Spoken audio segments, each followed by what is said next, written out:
मानव जीवन पर कई तरह के संकट हैं। आज इसी तरह का एक संकट जल का प्रदूषित होना, नदियों का प्रदूषित होना है और इसी के लिए एक अनूठा पहल किया जा रहा है जमुना संसद के माध्यम से। अनेकों बुद्धिजीवी विज्ञान के आधार पर, राजनीति के स्तर पर, जनता के लोगों के बीच भी ये बहुत बड़ा प्रयास किया जा रहा है कि हम कैसे नदियों को शुद्ध करें और अपने जीवन को बचाएं। हमारे बीच एक ऐसी विभूति हैं जो IITian हैं, आदरणीय असीम शुक्ला जी हैं। ऐसे लोग जिनके मार्गदर्शन में ये अभियान चल रहा है। हम जानना चाहेंगे, बाबूजी आप इस अभियान से कब से जुड़े?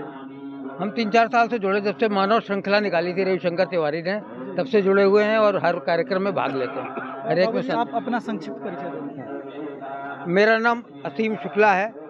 मैं IIT कानपुर से केमिकल इंजीनियरिंग का स्टूडेंट रहा हूँ। अब रिटायर्ड होकर दिल्ली में रह रहा हूँ और बहुत तरह की एनवायरनमेंट के ऊपर संबंधित चीज़ों में, पानी के ऊपर, हवा के ऊपर हमने वायुदूत के माध्यम से कार्यक्रम किए हैं। जहाँ तक यमुना का प्रश्न है, यमुना का प्रश्न ये है कि यमुना हो या कोई भी नदी हो, देखिए उसका प्रदूषण दो तरह से होता है। एक तो उसमें इंडस्ट्रियल वेस्ट गिरता है, फैक्ट्रियों का वेस्ट गिरता है, और दूसरा सीवेज का वेस्ट गिरता है। देखिए विकास की इस दौर में इन चीज़ों को हम कम नहीं कर पाएंगे, रोक नहीं पाएंगे।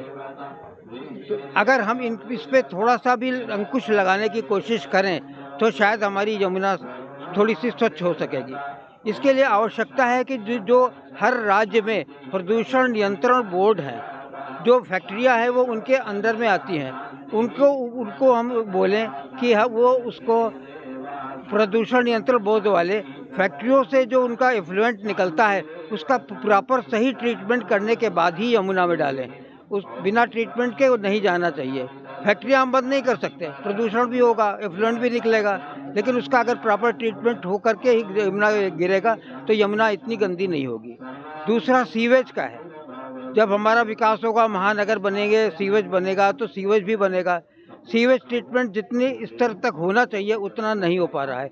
ये हमारे जल बोर्डों के ऊपर है। दुबई सरकार के दिल्ली जल बोर्ड है या दूसरे भी जल बोर्ड है, उनकी जिम्मेदारी है कि वो सीवेज ट्रीटमेंट बढ़ाएं और उसका जो काम है वो और अच्छी तरह से हो। अगर ये दो चीज़ें हम कंट्रोल कर सकेंगे तो हम काफ़ी हद तक यमुना को साफ कर सकेंगे। इसके अलावा ठीक है, इसके अलावा एक ऐसा भी प्रयास है जो बहुत समय लेने वाला है, और वो 1 साल का नहीं, 5 साल का नहीं हो सकता है कि 50 साल का प्रोजेक्ट हो। वो उसके बारे में ये है कि हम ऐसा नहीं कर सकते हैं कि यमुना में हम सीवेज और इफ्लुएंट को ना डालें, उसका एक अलग से नाला बना दें और यमुना का पानी उसमें थोड़ा सा मिला दें और उसको बढ़ा के ले जाएं। जहां हमें खुली जगह मिल जाए वहां उसका ट्रीटमेंट करें, तो हमारी यमुना भी सुरक्षित रहेगी और हमारा इतना जो खर्चा होता है उसको साफ करने में लोगों को साफ पानी मिलेगा।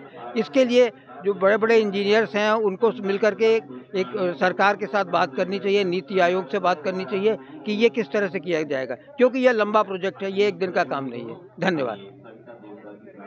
बहुत बहुत धन्यवाद। अपने विचार जो दिए, हम सभी को समझने की ज़रूरत है।